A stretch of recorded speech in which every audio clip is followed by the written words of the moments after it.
বাংলাদেশ আজ শুধু একটা ম্যাচ জেতেনি, ইতিহাস লিখেছে। সাফ আন্ডার-20 চ্যাম্পিয়নশিপের ফাইনালে চিরপ্রতিদ্বন্দ্বী ইন্ডিয়ার বিপক্ষে 90 মিনিটের লড়াই। সবকিছু পার করেও যখন গোলের দেখা মেলেনি, তখন ম্যাচ গড়ায় স্নায়ুচাপের চূড়ান্ত পরীক্ষা পেনাল্টি শুটআউটে। শটের পর শট, উত্তেজনা চরমে, স্কোর 3-3। ঠিক সেই মুহূর্তে শেষ পেনাল্টি নিতে এগিয়ে আসে 18 বছরের এক তরুণ, রোনান সালিভান। পুরো স্টেডিয়াম নিস্তব্ধ, চাপ আকাশচুম্বী। এই সেই ছেলে যে টুর্নামেন্টের শুরুতেই পাকিস্তানের বিপক্ষে জোড়া গোল করে নিজেকে চিনিয়েছিল। পুরো আসর জুড়ে ছিল দলের অন্যতম ভরসা।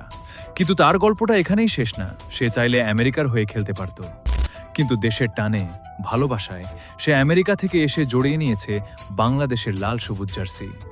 আর আজ সে সেই জার্সির মূল্য রেখেছে, প্রমাণ করেছে সে আমাদের রত্ন। সেই মুহূর্তে সে দৌড় নিল, শট নিল, আর যা করল তা শুধুই সাহসীদের কাজ। জিনেদিন জিদানের মতো ঠান্ডা মাথায় এক নিখুঁত পানেলকা পেনাল্টি। বল ধীরে জালে জড়িয়ে পড়ল, আর বাংলাদেশ জিতে গেল 4-3 ব্যবধানে। দ্বিতীয়বারের মতো চ্যাম্পিয়ন। রোনানের শার্ট খুলে উদযাপন, আর পুরো জাতির উল্লাস।